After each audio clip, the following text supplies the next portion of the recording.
শপথ ছাড়াই মেয়রের আসনে বসলেন বিএনপি নেতা ইশরাক হোসেন। তিনি বলেন, তিনি নন, বরং যারা শপথ না পড়িয়ে হাসিনা যেভাবে এখনো মাননীয় প্রধানমন্ত্রী, ইশরাক হোসেনও তেমনিভাবে মাননীয় মেয়র।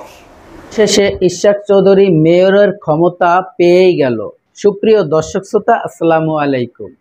দেশে এবং প্রবাসে, দূরে এবং কাছে, যে যেখান থেকে আজকের এই ভিডিওগুলো দেখার জন্য প্লে করেছেন, সবাইকে অনুরোধ করব সম্পূর্ণ ভিডিওটি কন্টিনিউ করবেন। দর্শক বন্ধুরা, যে যেখান থেকে আজকের এই ভিডিওগুলো দেখার জন্য ওপেন করেছেন, সবাইকে রিকোয়েস্ট করব সম্পূর্ণ ভিডিওটি কন্টিনিউ করবেন, কারণ বিশেষ কিছু তথ্য আছে আজকের এই ভিডিওতে। প্রিয় দর্শক, শুরু থেকে কয়েকটি ভিডিও ক্লিপের অংশ দেখেছেন, ধৈর্য সহকারে সম্পূর্ণ ভিডিওটি কন্টিনিউ করবেন, কারণ বিশেষ কিছু তথ্য রয়েছে। প্রিয় দর্শক, একে একে পর্যায়ক্রমে একটি ভিডিও ক্লিপ আপনাদেরকে দেখাবো। তো আমি আর বেশি কথা বাড়াবো না, চলুন প্রথম ভিডিও ক্লিপটা দেখে আসি। শপথ ছাড়াই মেয়রের আসনে বসলেন বিএনপি নেতা ইশরাক হোসেন।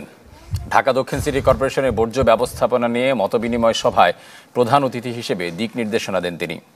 সুপ্রিয় দর্শক শ্রোতা, এতক্ষণে আপনারা যে ভিডিও ক্লিপটা দেখেছেন, আশা করি হয়তো আপনাদের ভালো লেগেছে। যদি ভালো লেগে থাকে, অবশ্যই আপনার মতামত থাকলে কমেন্ট বক্সে কমেন্ট করে জানাবেন। প্রিয় দর্শক, এখন আপনাদের সাথে আরও একটি ভিডিও ক্লিপ শেয়ার করব, ধৈর্য সহকারে কন্টিনিউ করবেন। শেখ হাসিনা যেভাবে এখনো মাননীয় প্রধানমন্ত্রী, ইশরাক হোসেনও তেমনিভাবে মাননীয় মেয়র।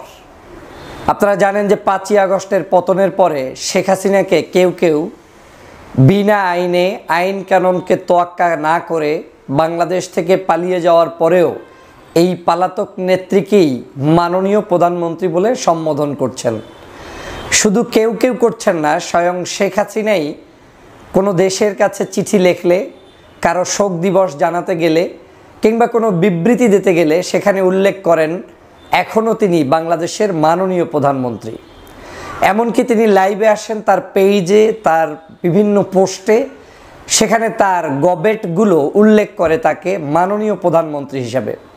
অথচ বাংলাদেশের প্রধানমন্ত্রী একই সময়ে কতজন থাকে, জাতির কাছে প্রশ্ন রেখে গেলাম।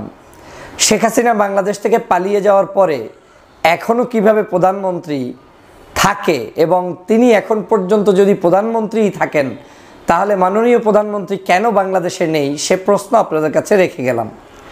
তেমনি একটি কাণ্ড ঘটিয়েছেন জনাব ইশরাক সাহেব, যিনি তার নিজেকে মেয়র হিসাবে ঘোষণা করে মাননীয় মেয়র লেখে ব্যানার ছাপিয়ে তারপরে নগর ভবনে তিনি সভা পর্যন্ত করেছেন।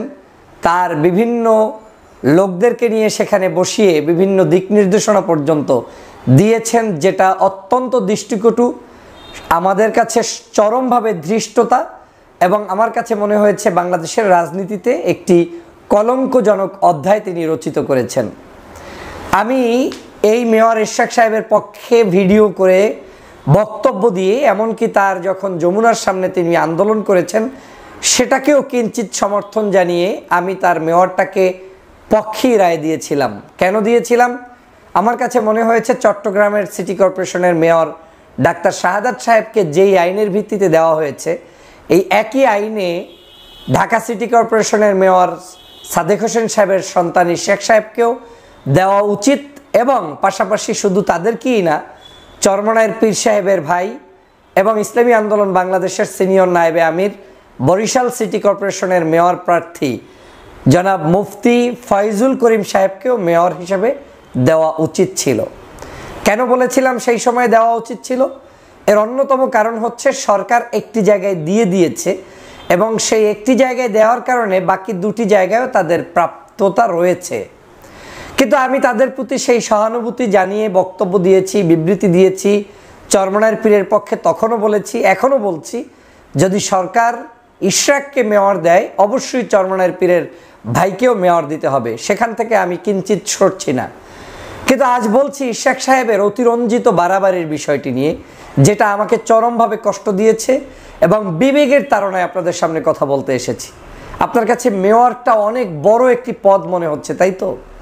একটি মেয়রের মায়া ছাড়তে পারলেন না।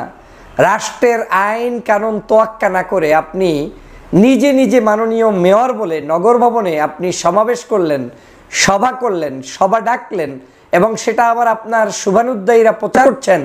এটা চরম ধৃষ্টতা। এই সরকার আমাদেরই সরকার। এই সরকার আজকে না থাকলে আজকে আপনি ঢাকা শহর তো দূরের কথা, কোথায় থাকতেন, আমি কোথায় থাকতাম, সেটা আজকে আমাদেরকে প্রশ্ন করা উচিত। 5ই আগস্টের কারণে আজকে সবাই স্বাধীনভাবে মত প্রকাশ করতে পারছি, মেয়র বনে যেতে পারছি, এমপি হওয়ার স্বপ্ন দেখছি, মন্ত্রী হওয়ার স্বপ্ন দেখছি, রাজনীতি করার স্বপ্ন দেখছি। এ কিছুই হতো না যদি 5ই আগস্টের সেই জুলাই বিপ্লবের যোদ্ধারা শহীদ হয়ে দেশকে আজকের এই জায়গায় নিয়ে আসতে না পারতেন। আপনি নিজেই নিজের পোস্টের নিচে যান, ইশাক সাহেব, দেখে নিন আপনাকে মানুষ কি পরিমাণ এখন ভালোবাসা দিচ্ছে আর কি পরিমাণ ঘৃণা করছে আপনার এই আচরণের জন্য। সুপ্রিয় দর্শক শ্রোতা, এতক্ষণে আপনারা যে ভিডিওগুলো দেখেছেন আশা করি হয়তো আপনাদের ভালো লেগেছে। আর যদি ভালো লেগে থাকে অবশ্যই আপনার মূল্যবান মতামত কমেন্ট বক্সে কমেন্ট করে জানাবেন। আর এই ভিডিওতে নতুন কোনো দর্শক হইলে অবশ্যই চ্যানেলটিকে সাবস্ক্রাইব করে রাখবেন।